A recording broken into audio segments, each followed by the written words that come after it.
The wind came down off the jagged spine of the Bitterroot Range like a man looking for a fight. It carried the grit of the high desert and the sulphurous stench of the mining camps, stripping the heat from the air long before the sun had fully set. Below the ridges, the town of Granite Creek sat in a muddy gash of the earth, a collection of timber frames and canvas tents that looked less like a settlement and more like a wound that refused to heal. Elias Thorne watched the town from the crest of the rise. He sat easy in his saddle, though his joints ached with the dull, familiar throb of a long ride. His horse, a roan mare with a white blaze on her nose, shifted her weight, impatient to be out of the biting wind. But Elias did not move. He pulled the collar of his sheepskin coat higher against his neck. He was a man whittled down by hard years, his face a map of deep lines etched by sun and worry. His eyes, the color of wet slate, scanned the single main street below. He reached into his breast pocket and withdrew a folded piece of paper. The paper was soft from handling, stained with sweat and tobacco. He did not need to read it again, but he did anyway. It was a warrant. Wanted for questioning in the robbery of the Wells Fargo Overland stage, complicity in the murder of 4 passengers, Clara Vance. The reward was $500. $500 was enough to buy a man a second chance, or at least a headstone for the first one. Elias folded the paper and tucked it away.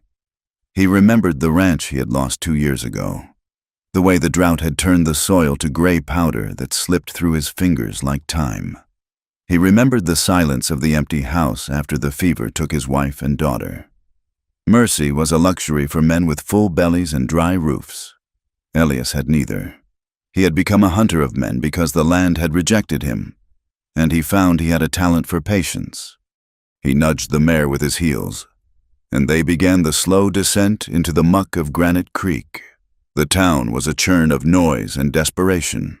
The street was a river of sludge, churned by heavy freight wagons and the boots of miners who had spent 12 hours underground. Men shouted in a dozen languages, but the tone was always the same: exhaustion and a frantic need for release. Elias tied his horse at the hitching rail in front of the livery stable, paying the boy a silver dollar to rub her down and give her decent grain. He walked toward the largest structure in town, a 2-story building with a false front painted a peeling yellow. The sign above the bat-wing doors read, "The Gilded Spur." Elias stepped inside. The heat hit him first, thick with the smell of stale beer, sawdust, and unwashed bodies. A piano player was hammering out a tune in the corner, the notes bright and brittle against the low roar of conversation. Elias moved to the far end of the bar, finding a shadow where the oil lamps did not quite reach. He ordered a whiskey and nursed it, his back to the wall, his hat pulled low. He watched. The hierarchy of the room was clear to anyone who knew how to look. In the center, holding court at a round table, sat Silas Vane. Vane was the owner of the Spur, a man with a waistcoat of green silk that strained against his gut. He laughed loud, showing gold teeth, but his eyes were hard and flat like polished river stones. Flanking him were 2 men who wore their guns low and tied down, hired muscle, there to ensure the house always won. To Vane's right sat the sheriff, a man named Grady with a face like a collapsed dough ball. Grady was drinking from a bottle that Vane had poured, his badge catching the lamplight. He was not a lawman. He was an investment. And then there were the women. They moved through the smoke like bright birds in a cage, their dresses vivid shades of violet, crimson, and emerald. They laughed at jokes that were not funny and smiled with mouths painted red to hide the tightness at the corners. They were the armor of the place, the distraction that kept the miners from burning the town down in their frustration. Elias found her near the stairs. Clara Vance looked younger than he expected, perhaps 24 or 25. She wore a dress of dark blue satin, trimmed with black lace that seemed to mourn the skin it touched. Her hair was piled high, pinned with a comb of imitation pearl, but loose strands fell against her neck. She was laughing at something a dirty-faced prospector was saying, her hand resting lightly on his shoulder. It was a practiced touch, light enough to promise, heavy enough to ground him. But Elias saw the moment she turned away. The smile vanished instantly, replaced by a look of profound exhaustion. Her shoulders slumped just a fraction of an inch before she caught herself. Her eyes darted toward the back room, then to a young girl, hardly 16, who was carrying a tray of empty glasses. Clara watched the girl with a fierce, protective intensity, her gaze tracking the way a drunk miner reached for the girl's arm. Clara intercepted the man smoothly, distracting him with a fresh bottle and a whisper, steering him away from the child. She was not just working, she was guarding. Elias finished his whiskey. The burn was familiar. He waited. An hour later, the crowd began to thicken, the noise rising to a shout. Clara slipped away from the main floor, carrying a pitcher toward the back corridor that led to the private rooms and the storeroom. Elias moved. He did not rush. He simply ghosted through the crowd, a shadow detaching itself from the wall. He followed her into the dim hallway. The noise of the saloon faded slightly here, muffled by the heavy timber walls. She set the pitcher down on a crate and leaned her head against the wall. Closing her eyes for a second, her hand went to her bodice, pressing against something hidden there, a hard, rectangular shape beneath the satin. "Clara," Elias said. She spun around, her movement sharp and fluid. She did not scream. Her hand dropped from her bodice to her side, but she had no weapon. Elias stood 5 feet away, his Colt drawn but not raised. He held it loose at his hip, the hammer back. "Don't run," he said. His voice was gravel, low and steady. "I have a warrant." Clara Vance stared at him. Up close, the powder on her face could not hide the dark circles under her eyes or the faint, yellowing bruise on her jawline. She did not look like a stage robber. She looked like a woman who had been walking into a strong wind for a lifetime. "A warrant," she repeated. Her voice was husky, stripped of the false sweetness she used in the main room. "For what?" "The Wells Fargo job. 4 dead." She let out a short, bitter sound that might have been a laugh. "You think I robbed a stagecoach? Look at me, mister. Do I look like I have been riding the high country?" Elias stepped closer. "It does not matter what I think. The paper says you helped set it up. It says you passed word to the gang. $500 says you are coming to Fort Smith." She looked at the gun, then up at his eyes. She did not flinch. Most people begged. They offered money, or lies, or tears. Clara stood straighter. "I did not kill anyone," she said, "but I know who did, and if you take me out of here, I will never make it to Fort Smith. Vane will have me killed before we cross the county line." Elias frowned.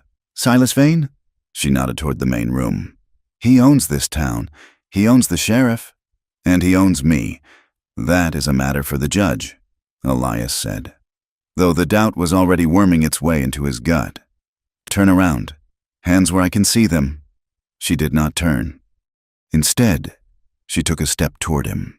The desperation he had sensed earlier was gone, replaced by a terrifying calm. She looked at the gun barrel, then met his gaze with a challenge that hit him harder than a fist.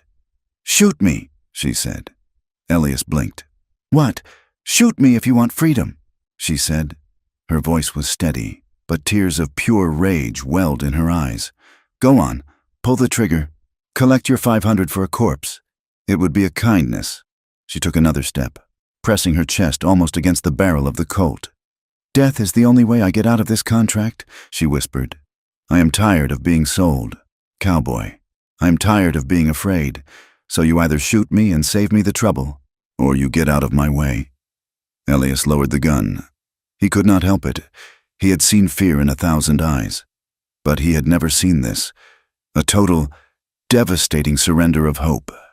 He looked at her wrists and saw the raw red marks where rope or leather had chafed them. He saw the way she trembled, not from cowardice, but from the sheer effort of holding herself together. She was not a villain. She was a woman cornered by wolves, and he was just another set of teeth. "I am not going to kill you," Elias said, easing the hammer of the Colt down. "Then leave," she said, her voice cracking. "Leave before they find you here."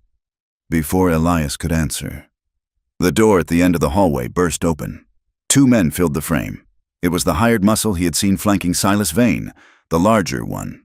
A man with a beard like steel wool and a shotgun explicitly leveled at Elias, grinned. "Well now," the big man said. "Look what we have here. Jimmy, a rat in the pantry." Clara gasped, stepping back, her hand flying to her mouth. "Biggs, please! He was just—" "Shut your mouth, Clara," Biggs snapped. "Mr. Vane wants a word, and he wants to know why you are chatting with strangers when you still owe on your contract." "He is a bounty hunter," Clara said quickly, trying to shield Elias with her words. "He has a warrant. He is federal." Biggs laughed. "A warrant? In Granite Creek, the only law is what Mr. Vane writes in his ledger, and according to that ledger, you belong to the house until your debt is paid. That means $3,000. Girl, you are property." The word hung in the air, heavy and ugly. Property. Elias felt a change in the air. This was not an arrest. This was a retrieval. The warrant in his pocket felt suddenly heavy. A lie written on paper. If he handed her over to these men, she would disappear. The robbery, the massacre. It was a frame. He saw it clearly now. Vane needed a scapegoat for the law, or perhaps she knew too much, and the warrant was just a way to flush her out so she could be silenced. Elias looked at Clara. She was staring at the shotgun, her face drained of blood. She looked small. "Drop the iron, Cowboy," Biggs said, racking the slide of the shotgun. Elias looked at Biggs. He looked at the narrow corridor. He looked at the side door 5 feet to his left, barred with a simple wooden plank. Mercy is a weakness, he told himself. Mercy gets you killed. But looking at Clara Vance, standing proud and terrified in her blue satin, Elias knew he could not walk away. He had lost his wife. He had lost his daughter. He had failed to protect everything that mattered. He would not fail this. Elias dropped his left hand as if to surrender, then snapped his right wrist up. He didn't shoot Biggs. The shotgun was already leveled. Instead, Elias fired into the oil lamp hanging from the low ceiling. The glass shattered. Burning oil rained down between them and the enforcers, creating a curtain of sudden, roaring fire. Biggs shouted, firing the shotgun blindly. The buckshot tore into the wall inches from Elias's head, sending splinters flying. "Run!" Elias roared. He grabbed Clara's arm, his grip bruising hard, and hurled her toward the side door. He kicked the wooden bar upward, shattering the dry timber, and threw his shoulder against the wood. The door flew open, spilling them out into the cold, muddy alley behind the saloon. "My horse!" Clara cried, "stumbling in the mud. I cannot leave. There is no time." Elias grabbed her waist and practically threw her toward the end of the alley where he had seen the livery. But the shouts were already rising from inside the saloon. The fire would not hold them for long. They sprinted through the muck, the cold air burning their lungs. Elias reached the livery stable, startling the boy who was sleeping on a hay bale. "Saddle the roan!" Elias shouted, throwing the boy another coin.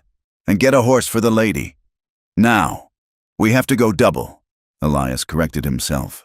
Realizing a second saddle would take too long, he vaulted onto the roan mare, the leather creaking, and reached down. Clara hesitated for a heartbeat. She looked back toward the saloon, where smoke was beginning to curl from the back door. She touched her bodice again, ensuring whatever she carried was safe. Then she looked at the young girl, Rose, who had appeared at the back door of the kitchen, watching with wide eyes. Clara made a hand sign, a quick, desperate gesture to stay hidden. Then she took Elias's hand. He swung her up behind him. She wrapped her arms around his waist, her grip terrified and tight. She smelled of cheap lavender water and fear. "Hold on," Elias grated out. He spurred the mare. The horse lunged forward, sensing the urgency. They thundered out of the livery, hooves striking sparks on the few stones in the mud. Shots rang out behind them. A bullet whined past Elias's ear like an angry hornet. He did not look back. He guided the mare hard to the left, away from the main road, cutting between the tents and shanties, heading for the open scrubland. They hit the edge of town and did not slow down. The lights of Granite Creek faded behind them, swallowed by the darkness. The wind hit them with renewed force, howling across the open plain. It was a bitter, freezing wind that promised snow before morning. Elias pushed the horse until the town was just aglow on the horizon, then slowed to a trot to save the animal's strength. The silence of the wilderness wrapped around them, vast and indifferent. Coyotes yipped in the distance, a lonely, hunger-filled sound. They were out in the black, with no supplies, one horse, and a powerful enemy waking up behind them. Elias had just traded a $500 reward for a price on his own head.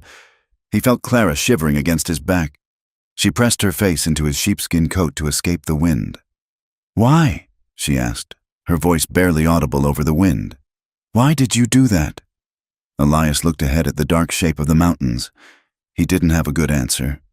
Or maybe he did, and he just wasn't ready to say it. "Because you were right," Elias said into the dark. "Right about what? Freedom," he said.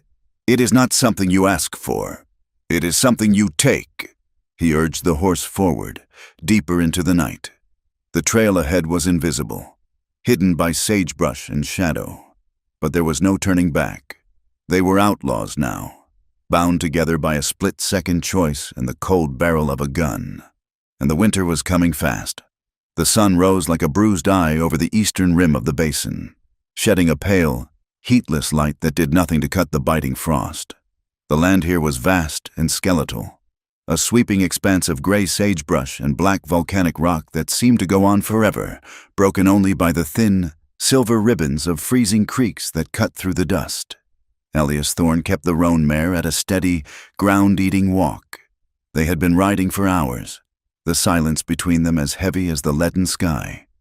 Clara sat behind him, her arms wrapped around his waist not out of affection but out of the sheer necessity of staying mounted on a weary animal. Every step the horse took jarred Elias's spine, but he did not complain. He focused on the horizon, scanning for the telltale dust of pursuit, though the frozen ground would hide their tracks well enough for now. They passed the skeleton of a homestead around mid-morning. It was a pitiful thing, a collapsed sod roof and 3 walls of timber that had grayed and split in the sun. A broken wagon wheel lay half buried in the dirt like the bone of some extinct beast.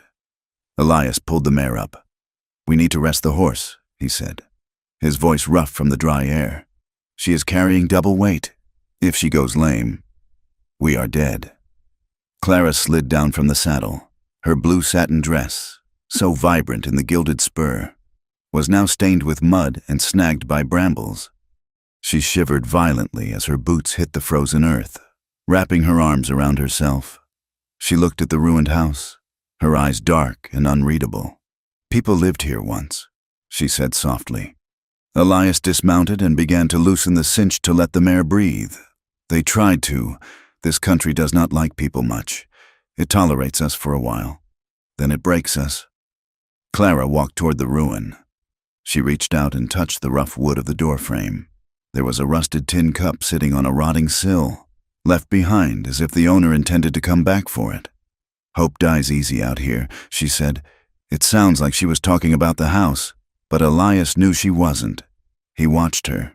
The adrenaline of the escape had faded, leaving behind the stark reality of who they were. A bounty hunter who had broken the law, and a woman who was technically a fugitive. He saw the way she held herself, shoulders tight, chin slightly tucked. She was waiting for him to turn on her. In her world, men were transaction and threat, never shelter. He walked over to her, offering his canteen.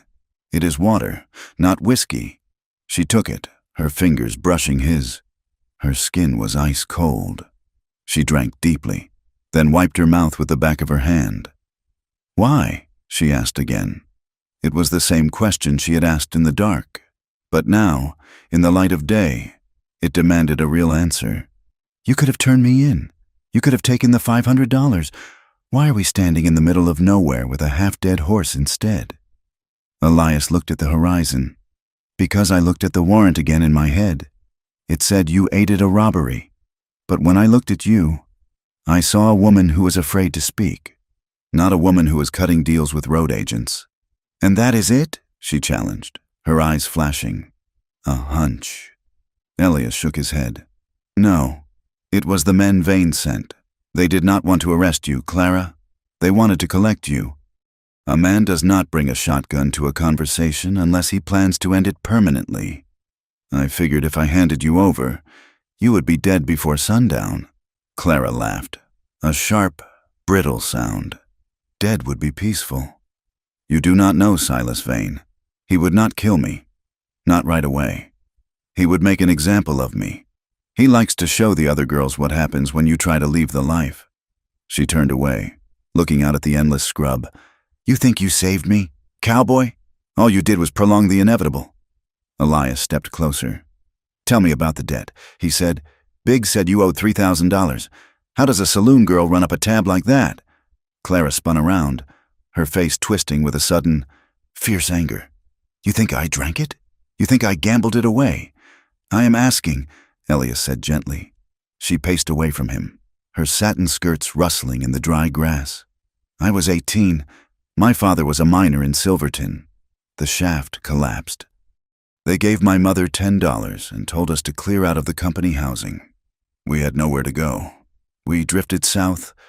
Mother got sick, consumption. The doctor said, the medicine cost money. The room cost money.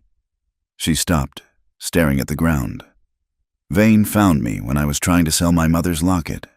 He was charming then. He said he had work. He said I could sing in the hall. He loaned me $50 for a dress and a room. I thought he was a saint.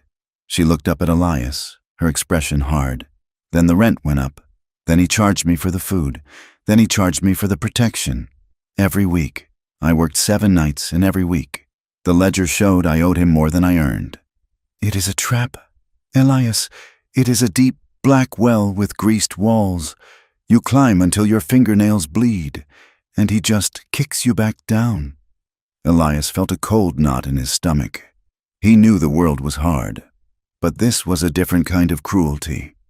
It was a machine designed to grind people into dust. So the contract is a lie.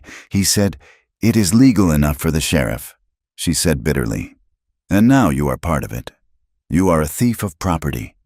I have been called worse, Elias said. He walked back to the mare and tightened the cinch. We need to move. The wind is changing. There is weather coming down from the peaks. They mounted up again. The physical contact feeling different this time. Before, it was just survival. Now, Elias was acutely aware of the woman behind him, of the heat of her body against his back, of the terrible weight of the story she carried. He felt a protective urge rising in him, something he hadn't felt since before the fever took his family. It terrified him. The storm hit them 2 hours later. It did not start with snow, but with a drop in temperature so sudden it felt like a physical blow. The sky turned a bruised purple, and the wind began to scream, tearing at their clothes and stinging their faces with grit. Then came the snow, hard, dry pellets that drove sideways, blinding them. Elias pulled his hat low and squinted against the gale. He knew this country. A man could freeze to death in an hour out here if he lost his way. He guided the mare toward a ridge of jagged rocks, hoping for a windbreak. There! Clara shouted close to his ear. Through the swirling white, Elias saw the outline of a structure. It was a line shack, used by cattlemen in the summer to check the herds. It was small, low to the ground, and built of rough-hewn logs chinked with mud. He spurred the mare toward it. They reached the leeward side of the shack, the wind instantly dropping to a dull roar. Elias slid off and helped Clara down. Her legs buckled when she hit the ground, numb with cold. He caught her, holding her upright for a moment. Inside! He yelled over the wind. Get inside. He led the horse into the small lean-to attached to the back of the shack, thankful to find a pile of dry hay. He stripped the saddle off the mare and rubbed her down quickly with a handful of straw, covering her with the saddle blanket. When he entered the shack, Clara was standing in the center of the dark room, shivering so hard her teeth chattered. The place was barely 10 feet by 10 feet, with a stone fireplace and a single bunk built into the wall. It smelled of wood smoke and old dust. Elias moved quickly. He found a stack of dry wood in the corner and some tinder. Within minutes, he had a fire crackling in the hearth. The light danced on the walls, pushing back the gloom. "Come here," he said. "Get close to the heat." Clara moved toward the fire, sinking to her knees on the hearthstones. She held her hands out, her fingers pale and waxy. Elias knelt beside her. He saw a cut on her wrist, likely from the rough wood of the saloon door when they fled. It was bleeding sluggishly. "Let me see that," he said. He took her hand. His own hands were rough, calloused from years of rope and rain, but his touch was surprisingly gentle. He used a splash of water from his canteen and a clean strip of cloth from his saddlebag to bind the cut. Clara watched him. The firelight flickered on his face, softening the harsh lines around his eyes and mouth. He was focused, efficient, treating her not like a prize or a problem, but like a human being who was hurt. The silence in the shack deepened, heavy with the howling wind outside. The forced closeness was suffocating and electric all at once. They were alone, miles from civilization, trapped in a box of warmth while the world froze outside. Elias finished tying the bandage. He looked up and found her watching him.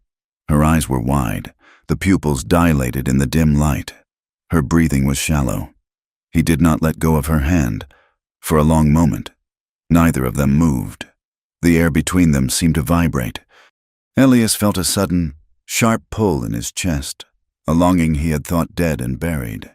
He wanted to pull her close, not to possess her, but to comfort her, to hold back the cold and the fear that radiated off her in waves. He saw the same hunger in her eyes, a desperate need for connection that warred with her ingrained suspicion. Clara's gaze dropped to his mouth, then back to his eyes. She pulled her hand away slowly, as if breaking a physical thread. "Do not look at me like that," she whispered. "Like what?" Elias asked, his voice low. "Like you want to save me," she said. She hugged her knees to her chest. "Men who try to save me get hurt, or they realize I am not worth the trouble and they turn into the thing I ran from." "I am not vain," Elias said. "No," she said, and her voice trembled. "You are worse, because you make me want to believe you, and that will destroy you. Elias, Vane will tear this country apart to find me. He has the money and the men." "If you stay with me, you will end up dead in a ditch." Elias poked the fire with a stick, watching the sparks fly up the chimney. "I have been dead for 2 years. Clara, I am just walking around out of habit." He looked at her, his jaw set in a line of stubborn determination. "I am not doing this to be a hero. I am doing it because I don't like being used as a weapon. Vane handed me a warrant and told me to fetch his property. I decided I didn't like the job. That is all. It wasn't a speech. It wasn't poetry. It was the flat, hard truth of a man who had drawn a line in the dirt. And that made it more dangerous than any promise of undying love. It meant he wouldn't quit when the romance faded or the bullets started flying." Clara looked at him, and for the first time, the guard in her eyes slipped completely. She looked terrified, not of Vane, but of the hope Elias was offering her. "You are a fool," she said softly. "Likely." Elias agreed. He stood up and moved to the other side of the fire, putting distance between them. "Get some sleep. The storm will break by morning. We have a long ride, back in Granite Creek." The storm was just rain, turning the streets into a slurry of freezing mud. Sheriff Grady stood in the doorway of the Gilded Spur, water dripping from the brim of his hat. Inside, Silas Vane sat at his usual table, but the atmosphere was far from festive. The piano was silent. The girls were gone. Biggs stood by the bar, his arm in a sling where a splinter from the doorframe had gouged him. "He is a kidnapper," Vane said calmly. He was shuffling a deck of cards, the sound rhythmic and sharp. "That is the story. Grady. Elias Thorne came into my establishment, waved a gun, and dragged Miss Vance out against her will. He likely plans to hold her for ransom or use her for unsavory purposes." Grady shifted uncomfortably. "Thorne is a licensed bounty hunter. Silas, he had a warrant. Folks saw it." "The warrant was for questioning," Vane said, not looking up. "It did not authorize him to shoot up my bar and abduct a woman. He has gone rogue. The drought drove him mad. It happens." Vane slapped the deck down on the table and looked up. His eyes were cold and dead. "Gather a posse. Sheriff, Deputize my men. Biggs will lead them. I want you to hunt him down like the dog he is." "And the girl?" Grady asked. Vane picked up his whiskey glass. "If she is with him, she is an accomplice, or a hostage caught in the crossfire. It does not matter. Just bring me the ledger she stole, and bring me Thorne's body." The morning broke clear and painfully cold. The sun reflected off the fresh snow, creating a blinding white glare. Elias and Clara rode out early. The mare rested but hungry. They moved south, aiming for the timber line where they could find cover. The tension from the night before had shifted into a quiet, fragile understanding. Clara didn't hold on quite as tightly, but she didn't pull away when he helped her mount. They were a team now, connected by the secret of the night and the danger of the day. By noon, they reached Coyote Creek. The water was running high and black, fringed with ice. The crossing was narrow, a ford between two steep banks choked with willows. Elias halted the mare at the edge of the trees. He scanned the opposite bank. It was quiet, too quiet. A crow called out, a harsh, grating sound. "Something is wrong," Elias murmured. Before he could turn the horse, the crack of a rifle shattered the air. The bullet struck the ground inches from the mare's front hooves. Spraying snow and dirt, the horse reared, screaming. Elias fought the reins, keeping them from toppling. "There!" A shout from the ridge across the creek. "That is the kidnapper! Put him down!" Gunfire erupted from the willows on the far bank. Puffs of smoke bloomed against the white snow. "Hold on!" Elias yelled. He spun the mare, driving her hard back toward the tree line they had just left. But a second group of riders emerged from the brush behind them. They were boxed in. It was an ambush. They had tracked them, or guessed their route. Elias saw a narrow gap in the rocks to the west, a goat trail leading up a steep incline. It was their only chance. He kicked the mare into a gallop. Bullets buzzed around them like angry bees. He felt Clara bury her face in his coat. "He is making a run for the ridge. Cut him off!" Elias drew his Colt, firing blindly over his shoulder to keep their heads down. He didn't aim to kill, just to suppress. He guided the mare up the rocky slope, hooves scrambling on the loose shale. A rifle shot rang out, clearer and closer than the others. Elias felt a sudden, massive impact in his upper left arm. It felt like being hit with a sledgehammer. The force of it nearly knocked him out of the saddle. He gritted his teeth, a groan escaping his lips. His left arm went numb, useless. He grabbed the horn with his right hand, steering with his knees. "Elias!" Clara screamed, seeing the blood soak through his sheepskin coat.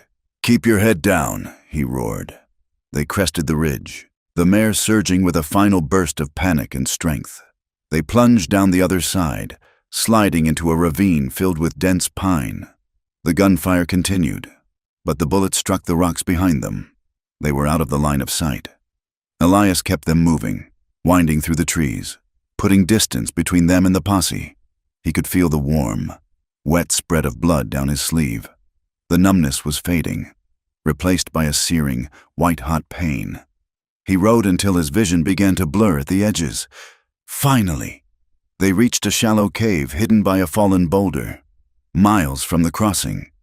Elias slid from the saddle, his legs refusing to hold him. He hit the ground hard. Clara was there instantly. She didn't panic. She didn't scream.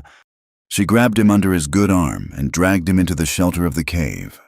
She worked with a terrifying efficiency. She tore a strip from her petticoat, packing snow into it to make a compress. She cut away his heavy coat and the shirt beneath, revealing the ugly, angry hole in his bicep. The bullet had passed through. Thank God. But it had torn muscle and missed the bone by a fraction of an inch. She pressed the snowpack against the wound. Elias hissed through his teeth, his head falling back against the stone. "Stay with me," Clara said, her voice fierce. "Do not you dare die on me, Elias Thorne." She tied the bandage tight, her hands moving with a tenderness that belied her sharp words. She brushed the hair back from his sweating forehead. "Why?" she whispered, her voice cracking. "Why did you take the hit? You could have thrown me off. You could have surrendered." Elias opened his eyes. He looked at her, really looked at her. He saw the tears tracking through the dirt on her face. He saw the fear, but he also saw the strength. "Because," he rasped, "you are worth more than the debt." Clara froze. She looked at him, her hands hovering over his chest.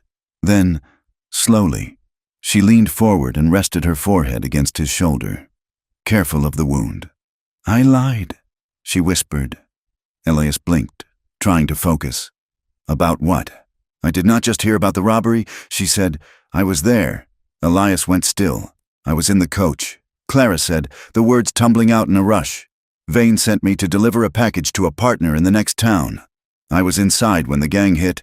They did not just want the strongbox. Elias, they wanted the judge. Judge Miller. He was a passenger." She lifted her head, her eyes haunted. Vane ordered the hit. Miller was going to indict him for land fraud and racketeering. The robbery was a cover to assassinate a federal judge. I saw Biggs shoot him. "I saw everything." She took a ragged breath. "That is why they want me back. That is why they are hunting us. It is not about the money. It is not about the contract. I am the only witness who can hang Silas Vane." Elias closed his eyes as the realization washed over him. It wasn't just corruption. It wasn't just a bad town. It was a conspiracy that went all the way to the federal bench. The posse wasn't law enforcement. It was a death squad. He looked at the woman beside him. She was shivering, terrified, and small, but she was holding the key to bringing down an empire. "We are not going to run anymore," Elias whispered. Clara looked at him, confused. "What?" "We are going to the railhead," he said, his voice gaining a fraction of strength. "We're going to find a marshal who is not on Vane's payroll, and you are going to tell him everything. But they will kill us." She said, "They are going to try," Elias said. He reached up with his good hand and took hers.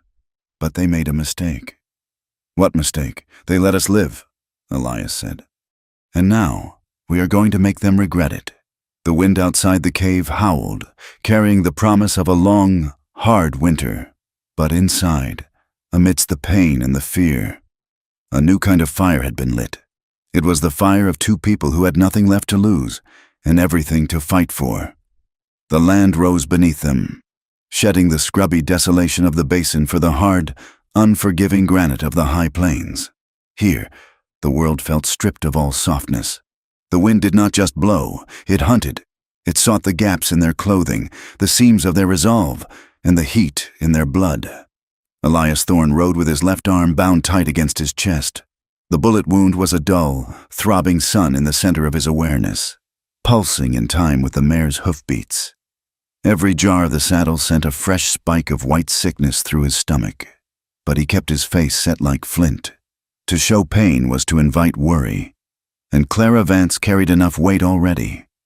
They were heading north toward Ironwood, a railhead town perched on the edge of the territory. Rumors said a federal marshal held court there, a man named Sterling who had a reputation for hanging men who thought their money put them above the law. It was a thin hope, fragile as the ice forming on the darker pools of the creek, but it was all they had. Clara sat behind him, her body pressed against his back for warmth. The heat of her was the only thing keeping the numbness from taking his spine completely. They had been riding for 3 days since the ambush at Coyote Creek, moving through a landscape that grew bleaker with every mile. The sky was a flat sheet of iron, promising snow that refused to fall, holding the cold in a suffocating embrace. "We need supplies," Elias said. His voice was rough, scraped raw by the dry air. Clara shifted. "There is a settlement ahead. I saw the smoke from the ridge. It is risky," Elias said. "Starving is risky too," she countered. "The horse needs grain, Elias, and you need clean bandages. That rag is stiff with blood." He knew she was right. They turned the exhausted mare toward the thin plume of smoke that marked civilization in this emptiness. The settlement was hardly a town. It was a cluster of buildings huddled against the wind, a trading post, a blacksmith, and a few scattered houses that looked like they were bracing for a blow. They rode in slowly. Elias kept his hat low, his right hand resting near the butt of his Colt. People watched them. It was the kind of place where strangers were events, and usually bad ones. A woman beating a rug on a porch stopped mid-swing, her eyes narrowing as she took in Clara's dress. The blue satin, once the pride of the gilded spur, was now a ruin of mud stains and torn lace. It was a garment that spoke of the night, of sin, and of places decent folk did not go. Elias felt Clara stiffen against him. She sat straighter, lifting her chin, but he could feel the tremble in her frame. It was not the cold. It was the shame. The town's judgment hit her harder than the wind. They pulled up at the trading post. Elias dismounted first, his legs stiff. He reached up to help Clara down. When her boots hit the dirt, she smoothed her skirts with a gesture that was heartbreakingly dignified. "Wait here with the horse," Elias said quietly. "No," Clara said, "I am not a dog to be tied outside." She walked toward the door, her head high. Elias followed, his eyes scanning the street. The inside of the store smelled of coffee beans, leather, and kerosene. It was warm, a welcome relief that made Elias's skin prickle. The proprietor, a balding man with spectacles, looked up from the counter. Two women were browsing a bolt of calico in the corner. They turned, and the silence that fell over the room was absolute. The women's eyes raked over Clara. They looked at the bare shoulders exposed by the torn bodice, the painted face that the trail had only half scrubbed clean, and the way she held herself. They did not see a survivor. They saw a disease. One of the women gathered her skirts, pulling them close as if Clara's shadow might stain the fabric. "Come, Martha," she said, her voice loud in the quiet room. "The air in here has turned foul." They swept past Clara, their noses high. One of them muttered a word under her breath, "whore," that landed like a slap. Clara did not flinch, but Elias saw the color drain from her face. She stared at a row of canned peaches. Her jaw locked so tight a muscle jumped in her cheek. She was used to the cruelty of men. That was a physical threat. But the cruelty of these women, the judgment of the respectable world she had been exiled from, cut deeper.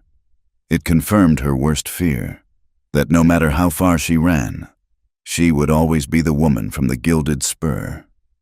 The shopkeeper cleared his throat. "We do not want trouble here. Mr. Best you take your companion and move along." Elias walked to the counter. He moved with a slow, dangerous grace. He placed a gold coin on the wood. It was his last one. "I want grain for my horse." He said, "I want beans, coffee, and a bottle of iodine. And I want a heavy wool dress, something warm." The shopkeeper looked at the coin, then at Elias's eyes. He saw something there that made him swallow his next words. He nodded quickly and began to gather the items. Elias turned to Clara. He did not look at the women who were watching through the window. He looked only at her. "Pick a dress," he said. Clara looked at him. "I cannot," she whispered. "Elias, they are staring. Let them stare," he said. His voice was low, but it carried a steel weight. "You are not what they think you are. You are the reason I am still breathing. Now pick a dress. Clara, a blue one. It suits you." She looked at him, startled. For a moment, the shame in her eyes warred with something else, surprise and the beginnings of gratitude. She reached out and touched a rough wool dress of dark indigo. "This one," she said softly. When they walked out, Elias carried the supplies, but he made sure to walk beside her, not in front of her. He placed his body between her and the town, a silent wall against their scorn. He was ruined in their eyes too, a man who consorted with fallen women, but he found he did not care. The opinion of the world meant very little compared to the way Clara had tied his bandage in the cave. They rode until the sun began to dip below the jagged horizon, painting the snow in shades of violet and bruised orange. They made camp in a small depression shielded by a stand of twisted juniper trees. It was not much, but it broke the wind. Elias tended to the horse while Clara changed into the wool dress behind the trees. When she emerged, she looked transformed. The practical fabric swallowed her silhouette, hiding the curves the satin had accentuated. She looked less like a saloon girl and more like a woman of the plains, hardened and enduring. She bundled the blue satin into a ball. "Burn it," Elias said, building a small fire. Clara looked at the dress in her hands. She hesitated. It was a badge of her slavery. Yes, but it was also the only thing she had owned for 3 years.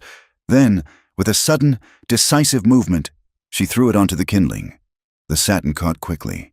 The lace curled and blackened. The fire roared up, consuming the last vestige of the gilded spur. "Good riddance," she said. They sat by the fire, eating beans from a tin cup. The warmth of the flames created a small, intimate circle in the vast darkness. For the first time in days, the tension that hummed between them relaxed.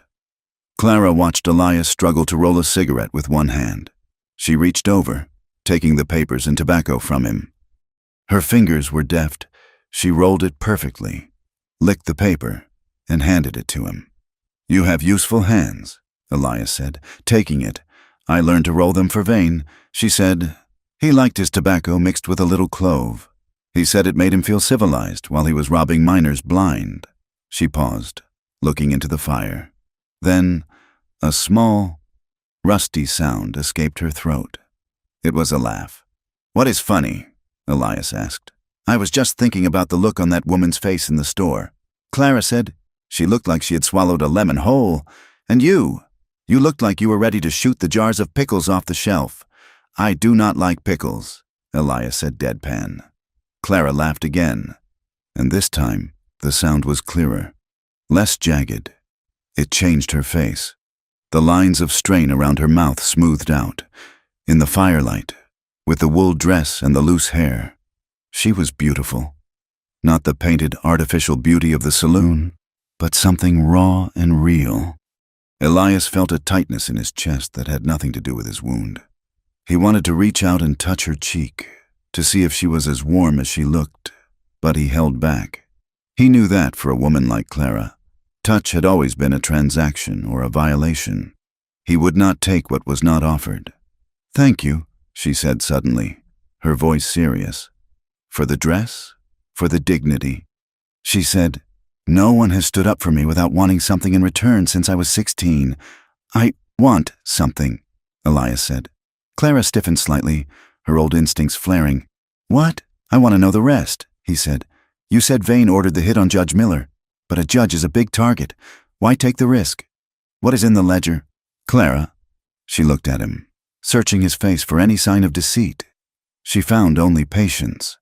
She reached into the pocket of her new dress and pulled out a folded, leather-bound notebook. It was small, innocent-looking. "It is not just debts," she said, opening it. "It is land claims." She pointed to a page covered in Vane's cramped handwriting.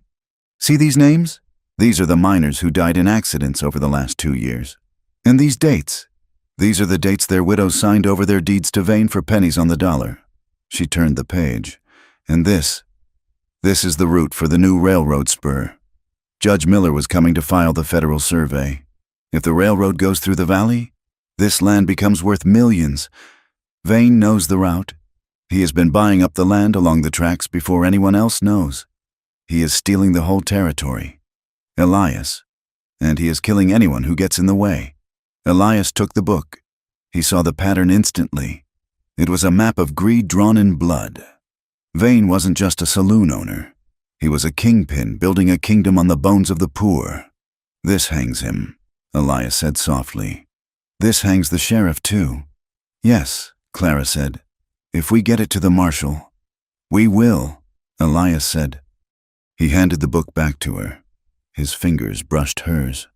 And this time, he did not pull away immediately. He let his hand linger. A silent question. Clara did not pull away either. She looked at his hand, then up at his eyes. The air between them grew heavy, charged with the unspoken pull that had been building since the line shack. "Clara," he started. He was interrupted by the snap of a twig. It was a small sound, barely audible over the crackle of the fire, but to ears tuned to the wild, it sounded like a cannon shot. Elias moved instantly. He kicked dirt over the fire, plunging them into darkness. "Move!" he hissed. "Into the trees." He grabbed his rifle with his good hand, ignoring the scream of protest from his injured arm. Clara did not argue. She scrambled back into the darkness of the junipers, clutching the ledger to her chest. Voices drifted from the darkness. Rough, low voices. "I saw the fire. Boss, they are close. Spread out." Vane said he wants the girl alive. But the man is meat. It was the gang, the survivors of the ambush. They had tracked the smoke, just as Clara had feared. Elias pressed his back against a twisted trunk. He could see 3 shapes moving through the gloom, silhouetted against the faint starlight on the snow. They were fanning out, rifles ready. "Stay down," Elias whispered to Clara. He leveled his rifle, resting the barrel on a low branch to steady it. He aimed for the lead shadow. He squeezed the trigger. The rifle bucked against his shoulder. The lead man dropped with a cry. Chaos erupted. Muzzle flashes lit up the night like lightning. Bullets chewed into the trees around them, sending splinters flying. Elias worked the lever of his rifle, firing again, but his injured arm was slow, clumsy. "Flank him! Go left!" Someone shouted. A figure rushed from the left, closing the distance fast. Elias tried to turn, but his arm locked up in a spasm of agony. He fumbled the rifle. The man was on top of him, a knife glinting in the dark. Elias went down, grappling with his one good hand, trying to hold back the blade that sought his throat. The attacker was heavy, smelling of sweat and stale whiskey. Elias felt his strength failing. Then a shot rang out, close, deafeningly close. The weight on top of him went limp. Elias shoved the body aside and scrambled up. He saw Clara standing 10 feet away. She was holding his Colt revolver, holding it with 2 hands, her feet planted wide. Smoke curled from the barrel. She had not run. She had not hidden. She had stepped into the line of fire and killed the man who was killing him. Behind her, the last gang member, seeing his 2 companions down, decided the bounty was not worth the price. He scrambled for his horse and galloped away into the dark. Silence rushed back into the clearing, louder than the gunfire. Clara stood frozen, the gun still raised. She was shaking, her breath coming in ragged gasps. Elias walked to her. He gently placed his hand over hers on the gun grip, lowering it. "You got him," he said softly. "I killed him," she whispered. Her eyes were wide, staring at the body in the snow. "You saved me," Elias corrected. She looked at him, and the gun slipped from her fingers into the snow. She collapsed against him, burying her face in his chest. Elias wrapped his good arm around her, holding her tight. He could feel her heart hammering against his ribs, a frantic bird trying to escape. They stood there for a long time, the adrenaline slowly draining away, leaving them cold and exposed. The reality of what they had done, what they meant to each other, settled over them. "We cannot stay here," Elias said finally. "The one who ran will bring more." They packed quickly, leaving the dead men where they lay. They rode through the night, pushing the mare to her limit, putting miles between them and the graves they had dug. They found shelter just before dawn in a shallow cave near the base of a canyon wall. It was small, cold, and hidden. They collapsed onto the blankets. Elias was gray with exhaustion, his arm bleeding again. Clara tended to him, her hands steady now, though her eyes were dark with shock. When the bandage was tied, she sat back on her heels. The cave was dim, lit only by the gray light of pre-dawn filtering through the entrance. Elias watched her. "You are brave." "Clara, I have known men who would have frozen in that clearing. I was not brave." She said, "I was terrified. I could not watch you die. I could not be alone again." She looked at him, and the raw honesty in her face took his breath away. The barriers were gone. The fear of judgment, the shame of the saloon, the walls she had built, they had all been burned in the fire or shot away in the dark. "Elias," she said. Her voice was a whisper. She moved closer. She reached out and touched his face, her fingers tracing the rough stubble on his jaw. "I want you," she said. The words hung in the cold air, stark and simple. Elias's heart slammed against his ribs. He looked at her mouth, then into her eyes. He saw the desire there, hot and undeniable, but he also saw the fear. She was offering herself, but she was terrified that this would be just another transaction. Another time she gave herself to a man who would take what he wanted and leave her with less. "Clara," he said, his voice ragged. "I am afraid," she admitted, tears welling in her eyes. "I am afraid that if I let you love me, I will be weak. I am afraid that you will see me as broken goods. I am afraid that wanting this makes me the whore they say I am." Elias caught her hand. He held it against his chest, over his heart. "Listen to me," he said. "You are not goods. You are not a contract, and you are sure as hell not broken. You are the strongest thing I have ever known." He leaned in, his forehead resting against hers. "If we do this," he said, his voice low and intense, "it is not because I saved you, and it is not because you owe me. I do not own you, Clara. I never will. If you come to me, you come as a free woman. You choose." Clara looked at him. She searched his eyes for any sign of the ownership she had known all her adult life. She found only an open door. He was giving her the one thing she had never had, the power to say yes, which meant nothing without the power to say no. "I choose you," she whispered. She closed the distance. Her lips met his. It was not a gentle kiss. It was desperate. It tasted of smoke and fear and the fierce, burning hope of survival. It was a collision of two lonely people who had finally found the one place in the wide, empty West where they belonged.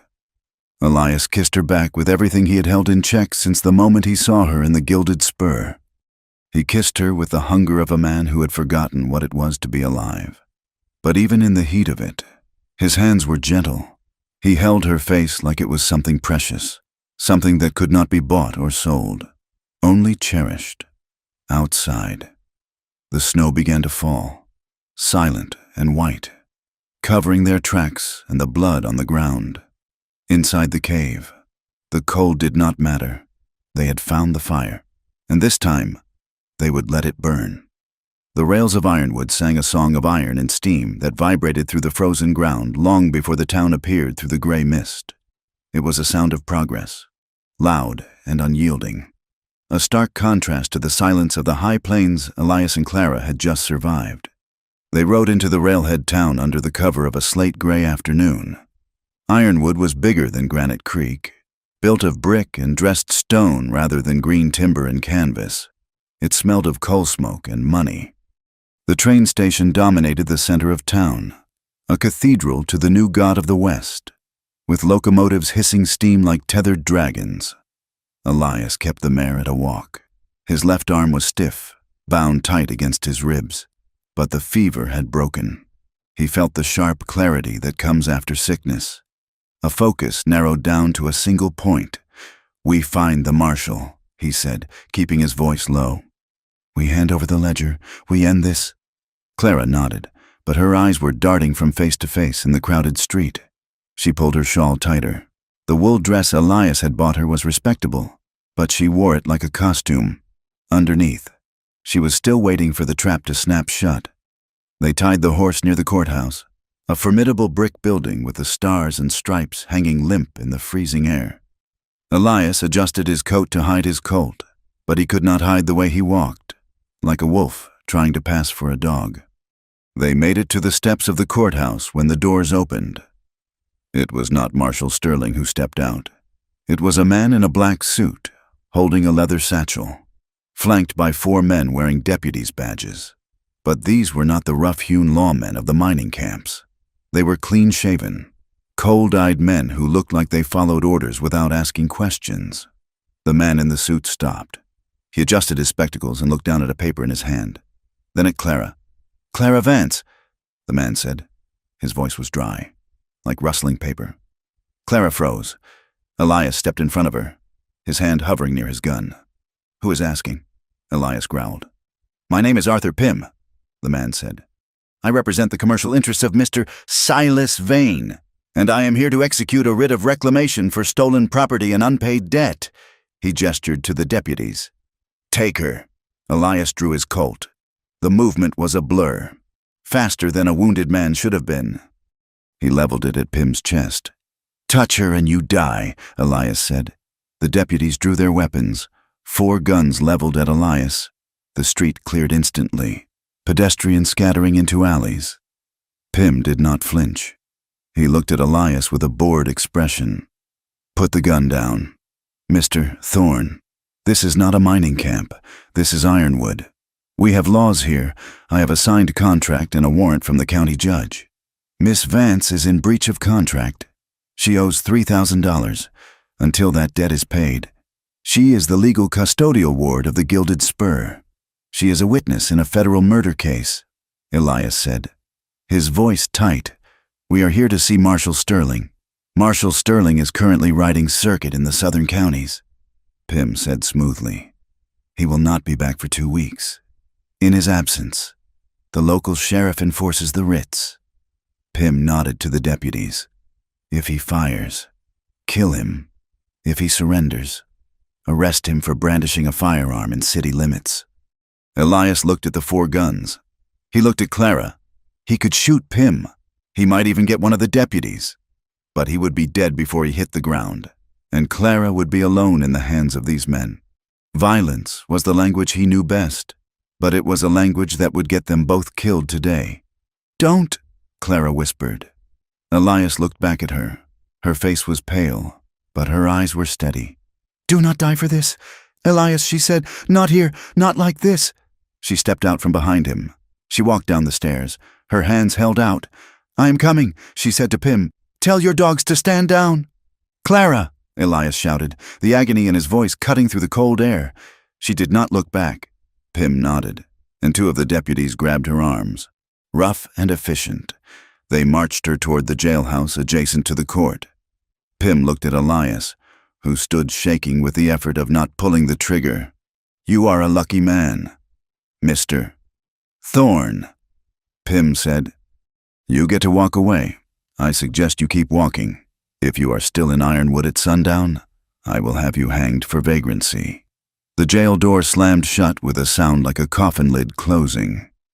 Elias stood alone on the courthouse steps, the cold wind biting into his wound. He had brought her here to save her. Instead, he had delivered her straight into the cage. The rage that rose in him was black and suffocating. He wanted to burn the town down. He wanted to kick the jail door off its hinges and slaughter every man wearing a badge. But then he remembered the ledger. He remembered the plan. And he remembered that Clara had walked away to save his life. He holstered his gun. He turned and walked away from the jail, his boots crunching on the frost-covered brick. He would not give them the satisfaction of a fair fight. He headed toward the rail yards. The section of town where the track workers lived was a different world. It was a maze of shanties and boarding houses, smelling of coal dust and cabbage. Elias found Marcus huddled by a brazier near the water tower, warming his hands. Marcus was a giant of a man, his skin the color of deep obsidian, his shoulders broad from swinging a sledgehammer for 10 hours a day. He had been a buffalo soldier before the railroad took his knees, and he knew Elias from a cattle drive 5 years ago. "Elias?" Marcus squinted through the smoke. "You look like you have been chewed up by a thresher. I need a favor." "Marcus," Elias said, stepping into the warmth of the fire. Marcus looked at the blood on Elias's coat, then at his eyes. "This sounds like the kind of favor that gets a man fired. Or shot." "They took her," Elias said. "Vane's lawyer. They have her in the county lockup. They are going to ship her back to Granite Creek on the morning train." Marcus spat into the fire. "The law in this town is bought and paid for. Elias, you know that. A black man gets near that jail. He does not come out. I do not need you to break her out," Elias said. "I need you to stop a train." Marcus raised an eyebrow. "Stop a train? I need a distraction." Elias said, "A big one." He laid out the plan. It was desperate. It was thin, and it relied on timing that was nearly impossible. But Marcus listened. He listened because he knew what it was like to be judged by the color of your skin or the money in your pocket.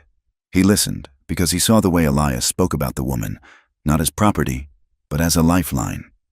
"I am in," Marcus said finally.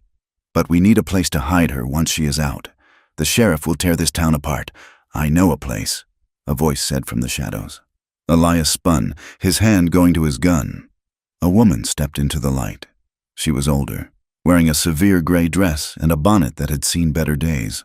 Her face was lined with hardship, but her eyes were sharp and clear. "Mrs. Halloway," Elias said, recognizing her. She ran the mission shelter on the edge of town, a place where battered women went when they had nowhere else. Elias had brought a girl there once, years ago, after a raid on a brothel. "I saw what happened at the courthouse." "Mrs. Halloway said, I saw that lawyer, Pym. He is a snake. He tried to shut my shelter down last month because we sat on land the railroad wanted." She looked at Elias. "You are going to get that girl out?" "Tonight," Elias said. "Then bring her to the mission." "Mrs. Halloway said, under the chapel floor. There is a root cellar. The rats are big, but the sheriff does not know about it." "Why help us?" Elias asked. "Because I know Clara Vance," Mrs. Halloway said. "Or I knew girls like her. And because I believe that sometimes the law is a sin, and breaking it is a prayer." Inside the jail, the cell was a box of stone and iron. It was cleaner than the one in Granite Creek, but that only made it colder. Clara sat on the narrow cot. She had not moved for an hour. The deputy on guard was a young man named Kincaid. He sat at the desk, trying to read a penny dreadful, but he kept glancing at her. He looked uncomfortable. "You want some water, miss?" Kincaid asked finally. Clara looked at him. She saw the hesitation in his eyes. He was not like Pym. He was just a boy with a badge he probably did not understand. "I want to know how much they paid you," Clara said quietly. Kincaid flushed. "I do not know what you mean. You are a fugitive. It is the law." "The law?" Clara stood up and walked to the bars. She gripped the cold iron. "Do you know what is in the ledger I carry, deputy?" Kincaid blinked. "What ledger?" "The one Pym is so desperate to find. The one that proves your sheriff takes money from murderers. The one that proves Judge Miller was assassinated to clear the way for land grabs." Kincaid put the book down. "That is crazy talk, is it?" Clara leaned closer. "Ask yourself why Pym is here. Ask yourself why a high-priced lawyer came all the way to this freezing town for a $3,000 debt. I am a loose end, deputy, and if you hold me here, you are part of the knot." Kincaid looked at her, then at the door. He looked scared. "I am just doing my job," he muttered. "Your job is about to get a lot harder," Clara said, "because Elias Thorne is not going to leave me here. And when he comes back, you do not want to be standing on the wrong side of the door." She sat back down. She had planted the seed. Now she had to wait. But as the hours dragged on and the sun went down, the cold doubt began to creep in. Why would he come back? The voice in her head, the one that sounded like Silas Vane, whispered to her, "He is a man. Men survive. He saw the guns. He saw the odds. He did the math. You are $3,000 of trouble. Clara, he is halfway to the territory line by now." She pulled her knees to her chest. It made sense. It was the logic of the world she had lived in for years. Love was a pretty word people used to hide the transaction. Elias had saved her life. Yes, but to walk into a jailhouse against the law? That was suicide, and Elias was a survivor. She closed her eyes, fighting the sting of tears. She would not cry. She would not let Pym see her break. If this was the end, she would meet it standing up. Midnight struck the town clock. The explosion tore through the silence of the night like a thunderclap. It came from the rail yard, a massive, roaring boom followed by the screech of twisting metal. The ground shook. In the jailhouse, Kincaid jumped to his feet, knocking his chair over. "What in God's name?" Outside, shouts erupted. "Fire! The water tower has blown." The sheriff burst into the office from the street, buttoning his coat. "Kincaid, get down to the yards. The whole platform is going up, but the prisoner—" Kincaid stammered, "I will watch the prisoner. Go!" "We need every hand on the bucket line." Kincaid grabbed his hat and ran out. The sheriff cursed, grabbing a shotgun from the rack. He looked at Clara. "Don't you move," he growled. He stepped out onto the porch to see the fire. The moment he stepped out, a shadow detached itself from the roof of the jailhouse. Elias dropped behind the sheriff. He didn't use his gun. He swung the barrel of the Colt in a tight, brutal arc. striking the sheriff behind the ear. The sheriff crumpled without a sound. Elias caught him before he hit the heavy wood of the porch, dragging him into the shadows.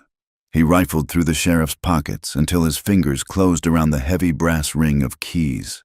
He burst into the office. Clara was standing at the bars, her face pale as milk.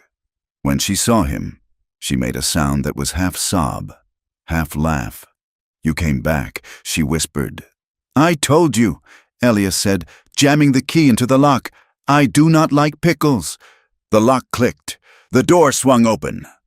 Clara threw herself at him, burying her face in his neck. He wrapped his good arm around her, lifting her off her feet for a second. "We have to move," he said, putting her down. "The distraction won't last forever." They ran. They did not go to the horses. That was what the sheriff would expect. They ran through the alleys, guided by the flickering light of the distant fire. Marcus had done his job well. The steam boiler he had sabotaged was sending a plume of white smoke hundreds of feet into the air, and half the town was running toward it. They reached the mission shelter on the edge of town. Mrs. Holloway was waiting at the back door. She ushered them inside without a word, leading them through the dark chapel to a small trap door behind the altar. "Down," she whispered. "Stay quiet until I knock 3 times. The root cellar was cramped and smelled of potatoes and earth, but it was warm. Elias lit a small lantern Mrs. Holloway had provided. They sat on the dirt floor, breathing hard. The adrenaline was fading, leaving them shaking. Elias looked at Clara. She was staring at him as if he were a ghost. "You stayed," she said. "I stayed." He answered.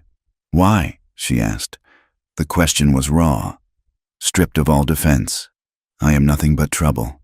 Elias, I am a fugitive. I am penniless. I am—" She stopped, unable to say the word. "You are the woman I love," Elias said. The silence in the cellar was absolute. Clara looked at him, her mouth opening slightly. He had said it. No flowery speech, no hesitation. Just the fact. "You do not have to say it back," Elias said, looking at his hands. "I know you are scared. I know you have been taught that love is just another way to get hurt." Clara moved toward him. She crawled across the small space until she was kneeling in front of him. "I am not scared of you," she whispered. "I am scared of losing this." She reached out and began to unbutton his coat, then his shirt. "What are you doing?" Elias asked, his voice thick. "Checking your bandage," she said softly, "and reclaiming myself." She leaned in and kissed him. This time, it was not the desperate kiss of the cave. It was slow. It was deliberate. It was a question and an answer all at once. In the dim light of the lantern, surrounded by the smell of earth, they came together. It was not a taking. It was a giving.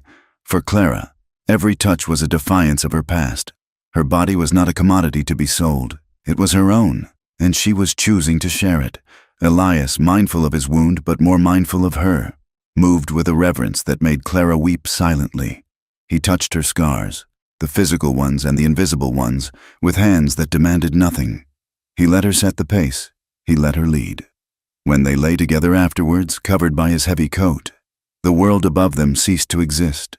There was no Pym, no Vane, no warrants. There was just the steady beat of 2 hearts that had finally found their rhythm. Clara rested her head on his chest. "We cannot run anymore," she said softly. "No," Elias agreed. "If we run, we are just waiting to be caught. Pym will follow us. Vane will send more men." "So what do we do?" Elias asked, though he suspected he knew the answer. "We go back," Clara said. Her voice was steel now. "We go back to Granite Creek. That is a death sentence."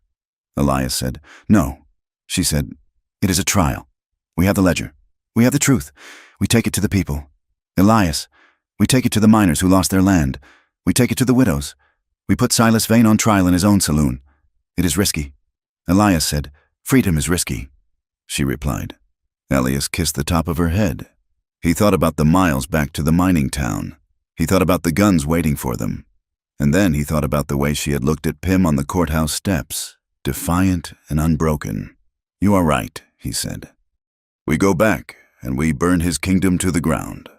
The next morning, under the cover of a snowstorm that Marcus had predicted, they slipped out of Ironwood.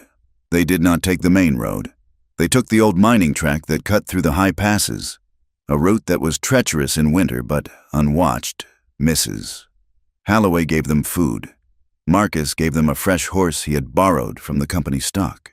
Kincaid, the young deputy, had left the back gate of the town unlocked, a small act of redemption for a man who had realized he was on the wrong side. As they rode south into the teeth of the wind, the mood was different. They were not fleeing anymore. They were invading. Elias looked at Clara. She rode tall in the saddle, her eyes fixed on the horizon. The fear was gone, replaced by a cold, burning purpose. She was not the saloon girl anymore. She was not the victim. She was the storm that was coming for Silas Vane. And Elias Thorne, the man who had once thought mercy was a weakness, rode beside her, ready to prove that love was the most dangerous weapon of all. The wind that howled down the main street of Granite Creek was no longer just cold. It was malicious. It carried the bite of deep winter, a freezing razor that scraped against the skin and settled in the bones. The snow was piled high against the timber walls of the buildings. Dirty gray drifts hardened by frost and coal dust. The town felt smaller, huddled in on itself, a place where secrets were kept frozen and hope was rationed like flour. Elias Thorne and Clara Vance rode in after dark. They did not come as thieves this time. Skulking in the shadows of the alleyways, they rode down the center of the street. The hooves of their horses crunched loud and rhythmic on the packed ice. Elias watched the windows. He saw curtains twitch. He saw the glow of oil lamps dim as people moved to peer out. They were a spectacle. The bounty hunter who had turned outlaw, and the woman who had burned her bridge to the only life she knew. "Are you ready?" Elias asked. His voice was low, lost to the wind for anyone but her. Clara sat tall in the saddle. She wore the heavy wool dress from Ironwood, wrapped in a buffalo robe Elias had bartered for at a trapper's camp 2 days ago. Her face was pale, stripped of the paint and powder that had been her mask for years.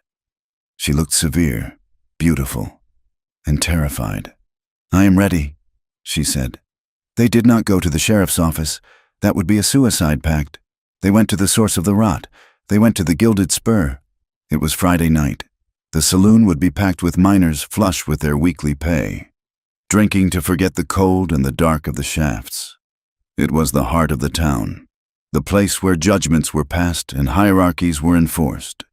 Elias dismounted first.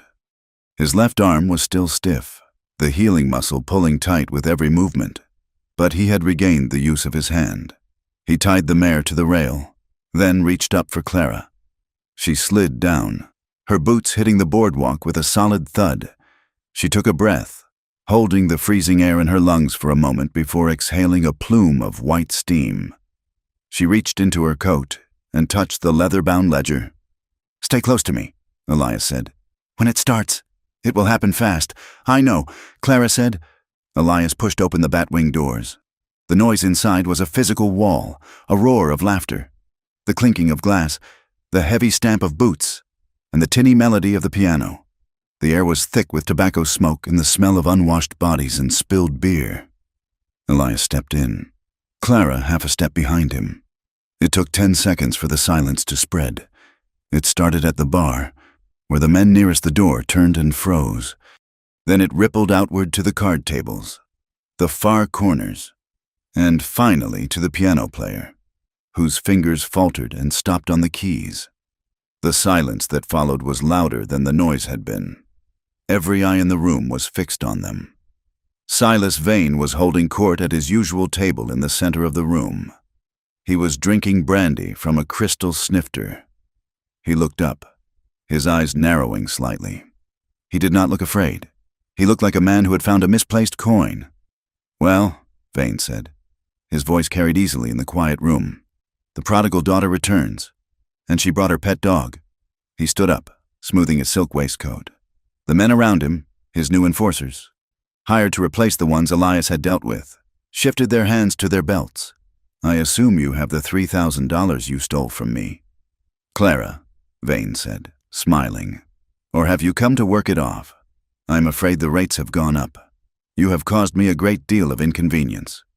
Clara stepped out from behind Elias. She did not look at the floor. She did not look at the men leering at her from the bar. She looked straight at Silas Vane. I have your payment. Silas, she said. She reached into her coat and pulled out the ledger. She slammed it down on the nearest table. The sound was sharp, like a gavel strike. I am here to balance the books, she said. Vane's smile flickered. He recognized the book. Of course he did. It was the record of his sins. That is my property, Vane said, his voice dropping an octave. You are a thief, Clara. No one cares what a thief has to say. The town cares, Clara said. She turned to the crowd. She saw faces she knew, men she had served drinks to, men whose hands she had slapped away, men who had looked through her as if she were furniture. Joseph Miller, she said, her voice clear and ringing. A miner near the bar looked up, startled. That was my brother, he muttered. He died in the cave-in at Shaft 4 last November. Clara said, the company said it was a structural failure. They said it was an act of God. She opened the ledger. She did not need to look at the page. She had memorized it. But here, on November 10th, 2 days before the collapse, there is an entry. A payment to the foreman to ignore the rotting timbers in Shaft 4. $50. The cost of a man's life. A murmur ran through the room. Lies, Vane shouted. She's reading nonsense. Sarah Higgins. Clara continued, ignoring him. Her husband died of the black lung. She sold her claim to Mr. Vane for $20 so she could buy a train ticket east. Clara pointed a shaking finger at Vane, but the claim was not empty. Was it Silas? The survey in this book says that claim sits right on the new silver vein. You bought it for $20 and sold the rights to the railroad for $5,000. You stole her future while she was weeping over her husband's grave. The murmur grew to a rumble. The miners were looking at Vane now. They were looking at the man who poured their drinks and held their debts. Shut her up, Vane roared to his men. One of the enforcers, a scarred man with a shotgun, stepped forward. Sit down, whore, he spat. Before I... The man did not finish the sentence. Elias moved. He did not draw his gun. He stepped forward and drove the heel of his boot into the man's knee. The bone snapped with a wet crunch as the man fell. Elias struck him across the temple with the heavy barrel of his Colt, sending him to the floor in a heap. Elias stood over him. The Colt leveled at the rest of the room. Let her speak, Elias said. The violence was sudden and brutal, and it held the room in check. Vane looked around. He saw the mood shifting. He saw the anger in the eyes of the men he had exploited. He needed to break her hold on them. He needed to make her small again. You are going to listen to her? Vane laughed, walking toward the crowd with his arms spread. You are going to listen to a saloon girl? A woman who spreads her legs for the highest bidder? He pointed at Clara, his face twisting into a sneer. Look at her. She is not a witness. She is a commodity. She has been used by half the men in this territory. Her word is worth less than the whiskey in your glass. She is trying to turn you against me, the man who gives you credit when the winter is hard, me, who keeps this town alive. He turned back to Clara, his voice dripping with venom. You are nothing. Clara, you are a stain on this town. You think putting on a wool dress makes you decent? You will always be the girl from the gutter, and these men know it. They know what you are. The insult hung in the air, heavy and ugly. It was the weapon the town had always used against her, the assumption that her survival was a sin, and that her trauma made her a liar. Clara stood there. For a second, Elias thought she might break. He saw her shoulders tremble, but then she raised her head. Yes, she said. Her voice was quiet, but in the silence, it carried to the back of the room. I was a saloon girl. I poured your drinks. I laughed at your jokes. I let you touch me because if I didn't, I would starve. She looked at the miners, meeting their eyes one by one. I know what I am, she said, but I also know what you are. I know who cries for his mother when he has had too much to drink. I know who writes letters to a wife he hasn't seen in 3 years. I know who is afraid of the dark. She took a step toward Vane. You call me a whore, Silas, because it makes you feel powerful. But I sold my time to survive. You sold your soul to buy a velvet vest. You killed good men. You robbed widows. You are the whore. Silas, you just charge a higher price. The room exploded. It wasn't a cheer. It was a roar of rage, a release of years of tension. A miner threw his glass at Vane. It shattered against the wall.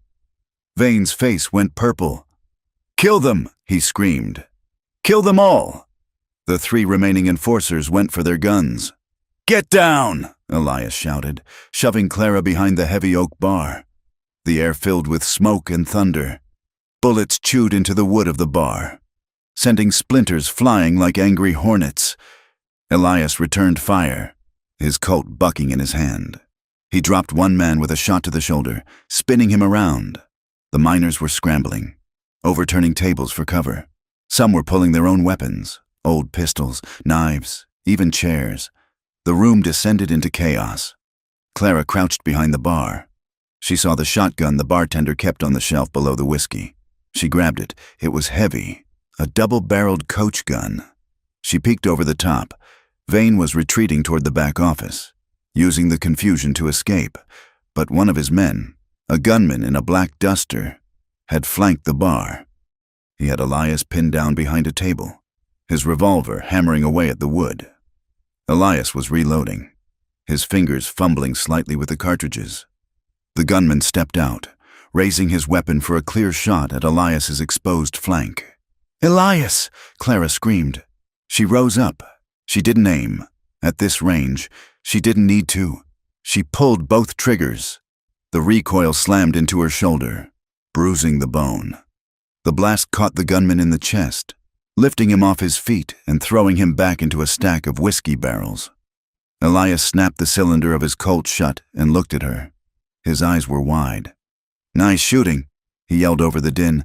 "I missed the head," she yelled back, racking the lever to eject the shells, though the gun was empty. The back door of the saloon burst open. Sheriff Grady charged in, followed by 2 deputies. He had a Winchester rifle in his hands. He saw Elias. He saw the bodies on the floor. "Drop it! Thorne!" Grady shouted. "You are under arrest for murder." He raised the rifle, aiming squarely at Elias. Elias was trapped. His gun was empty, and he was out of cover. This is it, Elias thought. He stood up, intending to draw fire away from Clara. Grady tightened his finger on the trigger. Suddenly, the barrel of a pistol was pressed against the sheriff's ear. "Drop the rifle. Sheriff," a voice said. It was not Elias. It was Deputy Kincaid, the young man from Ironwood. No, it was the town's own deputy, a man named Miller, the brother of the miner Clara had named. He had been standing by the door, watching, listening. "Miller." "What are you doing?" Grady hissed. "Freezing. I am listening to the lady," Miller said. His voice was shaking, but his hand was steady. "Drop it, Grady, or I will spread your brains over the floorboards." The sheriff hesitated. He looked at the room. He saw the miners standing up, their faces hard. He saw that his authority had evaporated like water on a hot stove. He dropped the rifle. It clattered on the floor. At that moment, the front doors of the saloon swung open again. A tall man in a long, dust-covered coat stepped in. He wore a silver star on his chest that caught the light of the oil lamps. He carried a sawed-off shotgun in one crook of his arm and a piece of paper in the other. It was Marshal Sterling. He had ridden hard from the south, alerted by the telegram Marcus had sent from the Ironwood Junction 3 days ago. "Nobody move," Sterling boomed. His voice was like a rock slide. He looked at the wreckage of the room. He looked at Elias and Clara behind the bar. He looked at Sheriff Grady with a gun to his head. Then he looked at Silas Vane, who had frozen halfway to his office door. "Silas Vane," Sterling said, "I have a federal warrant for your arrest, conspiracy to commit murder, land fraud, racketeering, and the assassination of Judge Miller." Vane stared at him. He looked at his empire, now a shambles of broken glass and bullet holes. He looked at Clara. who was standing tall behind the bar, the empty shotgun still in her hands. "You have no proof," Vane snarled. "It is her word against mine." Sterling held up the paper. "This is a deposition from your lawyer, Mr. Pym. We caught him trying to board a train to San Francisco with a suitcase full of your money. He was very talkative." Vane's face went slack.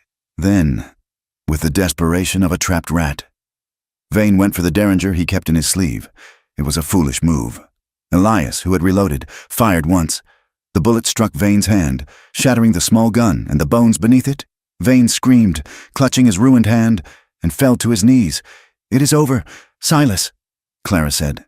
Marshal Sterling signaled to his men, who had followed him in. They shackled Vane, dragging him up from the floor. They took the sheriff as well, stripping the badge from his chest. Sterling walked over to the bar. He looked at Elias, then at Clara. "You folks made a hell of a mess," Sterling said dryly. "We were just cleaning up." "Marshal," Elias said, holstering his gun. Sterling looked at Clara. He took the ledger from the table where she had left it. "This will put him away for life," Sterling said. "Or hang him. Likely the latter." He reached into his pocket and pulled out another document. It was the debt contract from the Gilded Spur. He held it up to the flame of a nearby lamp. The paper caught fire. It curled and blackened. The words, "Property of Silas Vane," turning to ash. "Miss Vance," Sterling said, dropping the burning paper onto the floor and crushing it with his boot. "You are free to go." The room was silent again, but the tension was gone. It was replaced by a strange, heavy exhaustion. Clara stared at the ash on the floor. Free. The word felt big and terrifying. She had fought for it, bled for it, but now that it was here, she didn't quite know what to do with it. She felt a hand on her shoulder. She turned. Elias was there. He looked tired. His coat was torn, his face smeared with soot, and he was favoring his left arm, but his eyes were clear. "It is done," he said. Clara nodded, tears finally spilling over. "It is done." They walked out of the Gilded Spur together. The night air outside was still freezing, but the wind had died down. The sky had cleared, revealing a vast canopy of stars that looked sharp and bright, like diamonds on black velvet. The town was quiet now. The confrontation was over, but the reckoning was just beginning. People stood on their porches, watching them pass. There were no cheers. There were no insults. There was just a respectful silence, the kind given to people who have walked through fire. But Clara could feel the weight of their eyes. She knew what they were thinking. She was the hero of the night. Yes, but tomorrow she would still be the woman who had lived in the saloon. The shame would not vanish overnight. The whispers would continue. She stopped in the middle of the street. She hugged the buffalo robe tighter around herself. "They are still looking," she whispered to Elias. "They are still judging." "Let them look," Elias said. He stopped and turned to face her. He took her hands in his. He didn't care who was watching. He didn't care about the sheriff, or the marshal, or the miners. "Clara," he said. He reached into his pocket and pulled out the $500, the reward money he had carried since the beginning. No, he didn't have that. He had spent his last coin in Ironwood. He had nothing, except himself. "I have no money," Elias said. "I have no land. I have a horse that is half dead and a bad arm." He smiled, a crooked, genuine smile that made his face look 10 years younger. "But I am a free man, and I am asking you, right here in front of God in Granite Creek, to ride with me. Not as a fugitive, not as a witness, as my partner." Clara looked at him. She saw the man who had lowered his gun in the hallway, the man who had taken a bullet for her at the creek, the man who had walked into a jailhouse to set her free. She saw a future that was not defined by what she owed, but by what she chose. She looked at the townspeople watching from the shadows. Then she looked back at Elias. She stepped forward and kissed him. It was not a hidden kiss. It was public. It was defiant. It was a declaration that their love was not a sin to be hidden in the dark, but a truth to be lived in the light. "I will ride with you. Elias Thorne," she said loud enough for the wind to carry it. "Anywhere." Elias lifted her onto the mare. He swung up behind her, wincing slightly but holding her close. They turned the horse south, toward the open valley where the snow was already beginning to melt in the morning sun that was yet to come. They left the gilded spur behind them, a dark monument to a past that could no longer touch them. They rode out of Granite Creek, two broken people who had fixed each other, heading toward a horizon that finally looked like hope. The thaw arrived in Granite Creek not with a sudden burst of warmth, but with a slow, grinding reluctance. The snow that had buried the town for months began to recede, turning the streets into rivers of black mud that sucked at wagon wheels and boots alike. The icicles that hung like daggers from the eaves of the buildings dripped a constant, rhythmic cadence, counting down the seconds until spring. For Elias Thorne, the change in season brought a restlessness that he could feel in his teeth. The trial, or the summary judgment that Marshal Sterling had delivered, was over. Silas Vane was in chains, en route to a federal penitentiary in Leavenworth, likely never to see the sun rise over the mountains again. The corrupt Sheriff Grady was gone, replaced by the nervous but well-meaning Deputy Miller. The gilded spur stood silent and boarded up, a dark tooth in the town's smile. But the silence that followed the violence was heavy. Elias walked down the boardwalk, his boots loud on the damp wood. He carried a sack of nails and a hammer, tools that felt strange in hands that had been shaped by reins and revolvers for 20 years. People nodded to him as he passed, but their eyes were skittish. They remembered the man who had shot up the saloon. They remembered the bounty hunter. They were grateful, yes, but they were also wary. A wolf that kills the bear is still a wolf. He reached the edge of town, where a small, derelict structure sat on a rise overlooking the valley. It had been a freight office once, abandoned when the company went bust. Now, the roof was sagging and the windows were gone, but the bones of the place were good oak. Clara was already there. She was wearing the indigo wool dress, the hem pinned up to keep it out of the mud. She was sweeping the rotting leaves from the porch, her movements vigorous and determined. When she saw him, she stopped and leaned on the broom, pushing a stray lock of hair from her forehead. "You are late," she said, though there was no heat in it. "I had to wait for the blacksmith to forge the hinges," Elias said.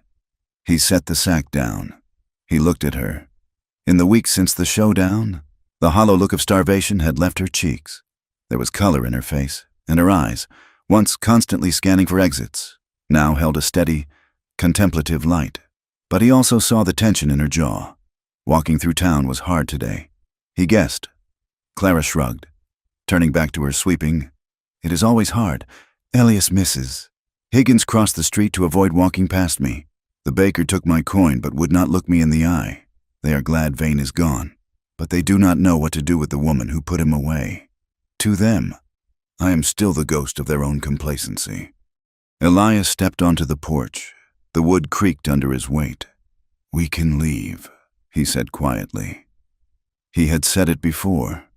He said it every few days, like a prayer he wasn't sure he wanted answered. "We can pack the horses," Elias continued. "We can be in Oregon by summer. There is land there, big timber, rain that washes everything clean. Nobody knows us there. Clara, you could be anyone you want." Clara stopped sweeping. She looked out over the muddy town, at the smoke rising from the chimneys, at the ugly scar of the mine on the hillside. "I am already who I want to be," she said. She turned to face him. Her grip on the broom handle was tight. "If we run, Elias, we tell them they were right. We tell them that a woman like me does not belong in a decent town. We tell them that shame is stronger than truth." She shook her head. "I spent 3 years hiding in that saloon, terrified of being seen. I am done hiding. This is my town too. I bled here. I saved lives here. I am not going to let Mrs. Higgins or anyone else chase me out just because I make them uncomfortable." Elias watched her. He admired her defiance, but it terrified him. He knew the world. He knew that memories were long and forgiveness was short. He wanted to take her somewhere safe, somewhere he could build a wall around her and keep the world out. But that was the old instinct. That was the protector trying to become the jailer. He remembered the promise he had made in the cave. "I do not own you. He took a breath and let the idea of Oregon die a quiet death. "All right," he said. "We stay." "Good," Clara said decisively. "Now, fix the door. The wind is getting in." They worked through the morning. The physical labor was a balm for Elias. There was a simplicity to it that his life had lacked for a long time. You hit a nail, it holds the wood. You plane a board, it becomes smooth. It was honest. It was clean. But the past was not done with them yet. It was mid-afternoon when the rider appeared. He did not ride down the main street. He came up the back trail, skirting the edge of the mine. Elias, who was on the roof patching shingles, saw him first. He saw the way the man sat his horse, slouched, arrogant, a rifle scabbard prominent on the saddle. Elias slid down the ladder, his hand instinctively going to his hip, but the Colt was not there. He had left it wrapped in oilcloth inside the building, trying to live the new life. "Clara," Elias said sharply. "Go inside."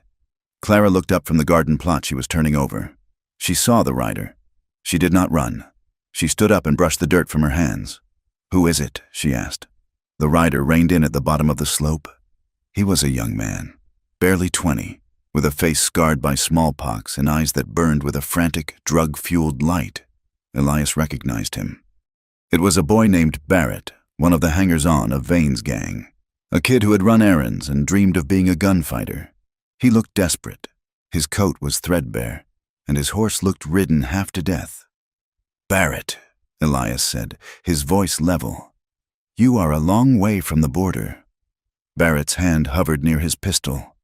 He looked at Elias, then at Clara. He sneered.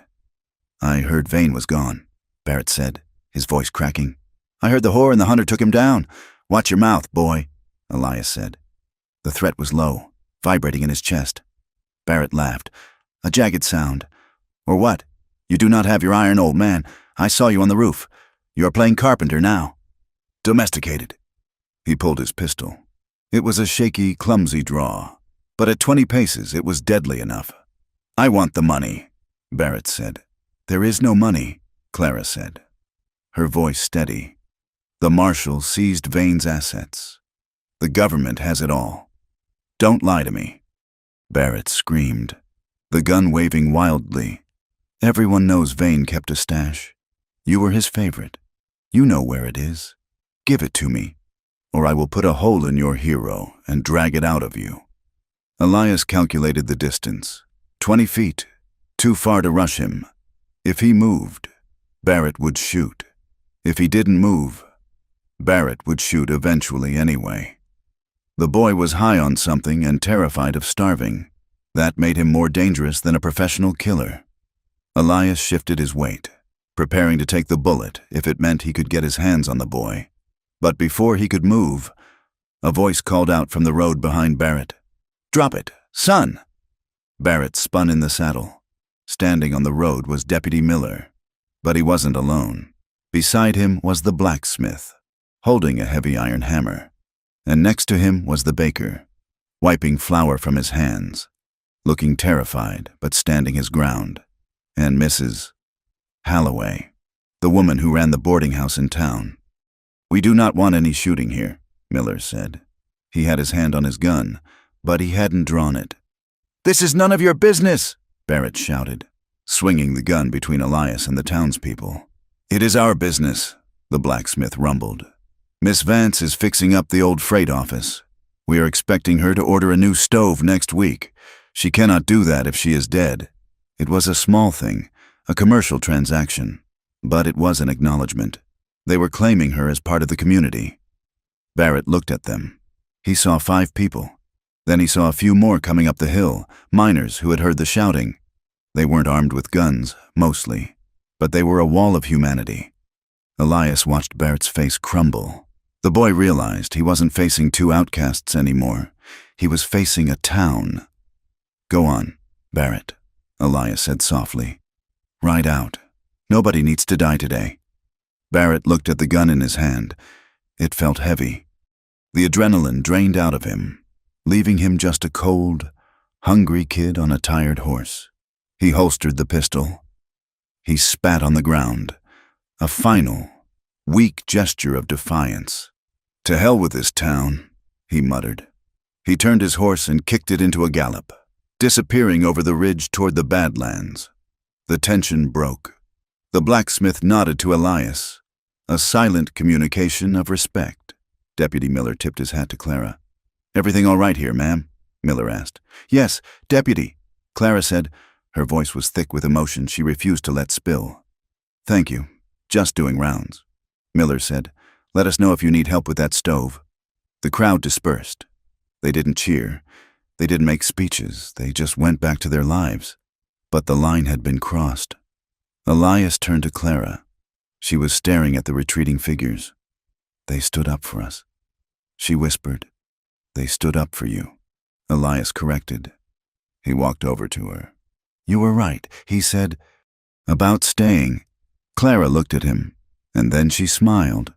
It was a smile that reached her eyes, bright and unburdened. "Get back on the roof, Cowboy," she said. "Those shingles will not patch themselves." 2 months later, the snow was gone completely. The valley was a riot of wildflowers, bluebonnets and Indian paintbrush painting the slopes in vivid color. The river, once a frozen ribbon, was now wide and rushing, the sound of water a constant music in the air. The sign above the door of the renovated freight office was modest. It was hand-painted in neat, black letters. The Hearth, Lodging and Meals. It wasn't a saloon. There was no alcohol served. It was a boarding house, clean and simple. But it was more than that. The back 2 rooms were reserved, kept always ready for any woman or girl who needed a door with a lock that she controlled. Clara stood in the main room. It smelled of fresh bread and brewing coffee. She wiped down one of the tables. She wore a simple calico dress and a white apron. She looked tired. The work was endless. But she looked peaceful. The door opened and Elias walked in. He dusted the trail dust from his hat.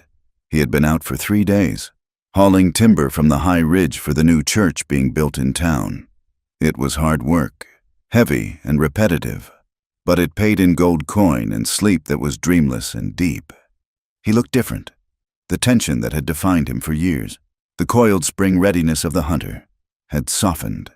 He still wore the colt, but it was tucked away, a tool rather than an identity. "Smells good in here," he said.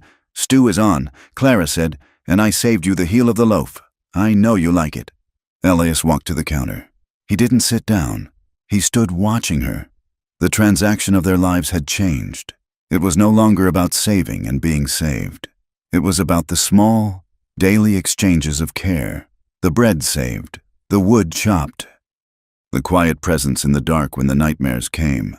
And they still came, for both of them, though less often now.